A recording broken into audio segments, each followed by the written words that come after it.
sama isian telur, satu lagi yang nggak ada isian telurnya. Sekarang gue mau cobain yang ada isian telurnya dulu.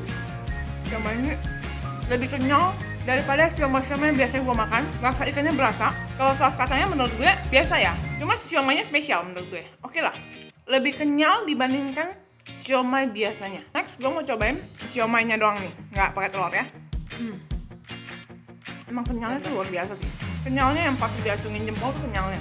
Dan lembut ya, tekstur bumbu kacang itu lembut banget gitu. Jadi dia bukan kayak kacang yang masih ada berasa tekstur kacangnya. Jadi benar-benar kayak lembut banget. Ikannya juga berasa banget. Kenyalnya ini loh yang lu nggak bisa dapetin di siomay-siomay lainnya. Ini kayak bukan makan tepung, ini lebih banyak tekstur ikan di dalamnya daripada tepung. Menurut gue ini enak sih, one of my favorite. Sekarang gue gigit aja yang telur ya. Tuh guys, ada potongan telur di dalamnya. Ini juga siomay gede-gede size-nya. Dan harganya bersahabat banget.